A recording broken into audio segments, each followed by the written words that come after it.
Hey y'all, I'm James Wright. Welcome to my shop. Today we're taking a look at my bench and some of the upgrades I've made over the years. There are a lot of things that I've changed on it. Let's take a look at some of the good ones and some of the ones that are, well, you'll see.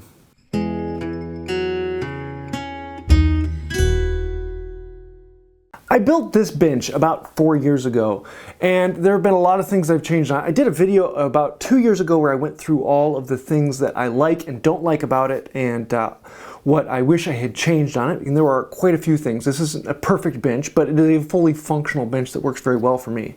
But nothing is ever perfect. Perfection is a direction, not a location. So I'm going to show you some of the steps I've taken to take this a little farther down the path of perfection.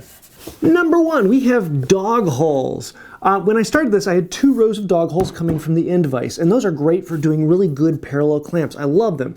The problem was there weren't enough of them for me off the bat. I put them about 6 inches on the center. And for the second row that I rarely use, that's okay. 6 inches just means that if the board ends somewhere in the middle, you have to crank and crank and crank and crank. And most of the time it ends really close to this one, so that means you have to crank it all the way back so you can use this hole.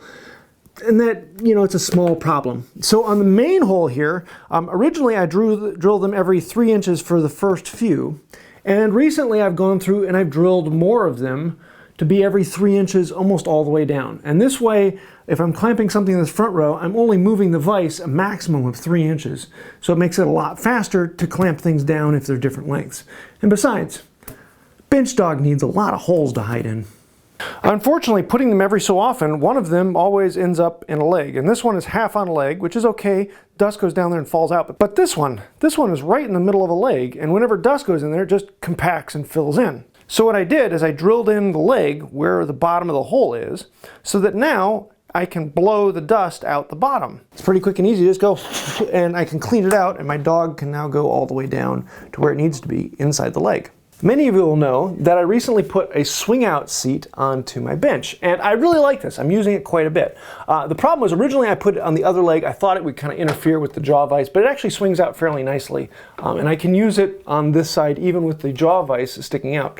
One of the problems I had is that naturally it wanted to swing out and be in a useful position, but this meant that if I'm standing here, I'd be knocking into it. I now have it to the point where it naturally wants to swing in and rest inside the bench. So if I'm not using it, eventually it'll just swing back in and stop underneath the bench, and that way I'm not bumping into it all the time. I really like having this, and I wish I would have put this on a long time ago. So yes, swing out bench, I love it. I got a video on that if you want to see it. Accessories, ooh, the fun. Here are where I put my holdfast. Just drilled some holes to the legs. Originally I had it on the other leg, but then I wanted to put the swing out vise on there, and so I can't put these through where that's at, so I drilled holes over here, and so now they get stored on the leg, so they're easy to slide in and out. They store right where I need them. They're quick to grab. Putting these through the legs is a fantastic benefit that just gets them out of the way. This is something I haven't upgraded yet, but one of these days I really want to. I want to make a system that I can store things in here. But I don't want shelves or drawers because I want to be able to hold the holdfast they use all the time, but they come down to the top and stick down into the space. What I want is to make end slots that everything can slide into. So I can have my bench hook and my shooting board and all that standing up vertically, making it easier to grab. But I haven't yet come up with the design that I really want to commit to. It's kind of one of those things that I like the open space, this tends to collect junk, and I tend to be cleaning it out all the time, and I'd rather have this for just these tools. So if you've any ideas on this one, let me know. This is one upgrade that I really want to make. I just haven't found the best way to do it yet. Now, the next one I want to show you is back in here, and I really can't get the camera in very well, so I'm going to carry you around and show you what I've got back here. These are where I put my bench dogs. I just drilled a hole in the end of the bench and stick them in there. Really easy to use. I never use this end of my bench, and they store them very, very well. So I've got 4 long ones and 2 short ones that I can very quickly bring them out and put them in the bench. Here's my planing stop. I put this in almost at the beginning. This is actually from Black Bear Forge, and it's a really cool, very traditional device. It has a square peg that runs all the way down. I can put it up here, I can put my boards, I can plane up to it, and then I can pound it back down and flush. A really, really cool design, very traditional. The problem is I only use it up about a ½ inch. It's very, very, very rare that I ever need it to come up more than a ½ inch or 3/4. Every now and then, I think like once in the entire time I've had this bench, I've wanted to pull it up to like 2 or 3 inches and do something really big. I wish that I had put in a pop-up stop like one of these. And I've got 2 of these that I'm going to be using for an upcoming project, making a sticking board. I didn't, and so this works really well. I just wish I had put these in. If I put 1 or 2 of these in, I could have done, I think they'd just be a little bit easier, and they're a little bit simpler to bring in and out. I don't need to grab a mallet. These pop-up stops are really kind of cool. And here's the problem. I did a video recently looking at the lamination error I had on my bench when I did my glue up. And I clamped it back up and glued it up. And one of the things I said is I may in the future put in a couple lag screws. And a lot of people went, ooh, metal bolts. And I was like, yeah, I can't just put dowels in there. The problem with dowels is they will give me no strength this way. They'll just slide in and out. Dowels won't add this. They'll actually weaken it because they're not being clamped inside. And then someone said, well, why don't you use wooden bolts? Oh yeah, I'll do wooden bolts. So I drilled in a hole all the way through, drilled another hole all the way through. I took some wooden dowel and ran a die down it and gave myself some threads.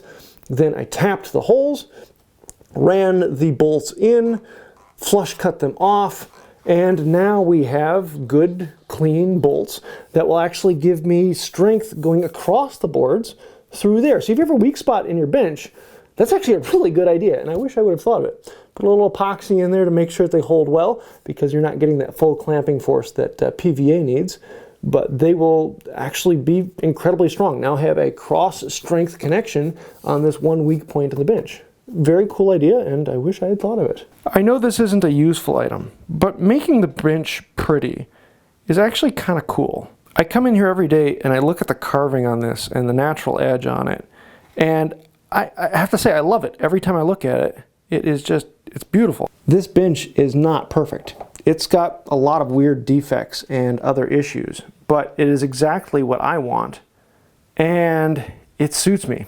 And I really like just putting my personal touch into the bench. It fits me. I know it's not going to fit anyone else, but for me, that's kind of cool. So I have to say, out of all the things I've done to the bench, honestly, the carving and the detail, they make it very much me, and I think that's one of the things that makes me the happiest. It is a very personalized touch, and that's what the workshop is all about. It's about the enjoyment, the time, the fun. It's not about making perfect things and creating a tool that does things precisely. Yeah, you can do that, but have a little bit of fun with it. Spend an entire day and just detail your bench and make it something that is pleasing to you. And it's amazing how much fun you have working on it when you have those small details that make you happy. So have a little bit of fun with it. Make it yours, make it personal, and it's surprising what you can get out of it when you really enjoy what you're doing. There are as many ways out there to upgrade benches as there are benches, and these are just a few that I've done. I have a few more in my brain. I'm thinking about replacing my end vise with something a little bit more interesting. Do I need to? No, it works perfectly fine. I need to flatten my bench top because it's been 4 years and it's starting to get a little bit warpy, and there's a couple high spots and a couple low spots. Things that are just kind of niggling at needing to be done. Other than that, I really enjoy working on my bench. Have some time to put in some extra things and make it functional, make it fun, make it enjoyable, and it's amazing how much more fun you can have in the shop when the center of your shop is just that much more enjoyable to work on. Now I know most of these upgrades were drill holes, drilling holes to hold the dogs and the holdfasts and the dog holes and the bench seat, and there's lots of holes you can make in a bench to make it very functional, and it's one of those things that, yeah, a bench has a lot of holes on it, so don't be afraid to drill extra holes in it. Oh no, it'll hurt the pristine quality of it. Yeah, don't worry about that. Have some fun, enjoy your bench. And if you have a problem with it, you know what? You can always make another one. It's just a tool, and it's a place to have a little bit of fun. So I hope you liked this. I'd love to know your thoughts. What upgrades do you have to your bench? Do you think there's anything I should add to my bench that you have on yours or you'd like to see done? Let me know that. I do add more things, and we'll see what I do in the future. There's lots more fun I can do on this bench and lots of things I want to try. So I'd love to hear your ideas on that. What can I do better? What should I try? We'll see what happens in the future. Also, I want to say a huge thank you to all of the patrons on Patreon who are scrolling over here on this side.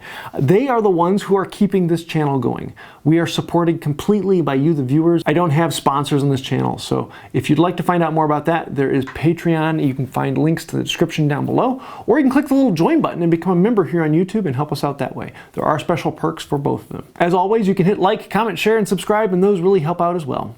I think that'll do it for now. And until next time, have a wonderful day. Holy, holy, holy, my bench is holy. Now that you've seen what I can do, how much can you bench? Many of you will know that I recently put a swing out bench on my seat.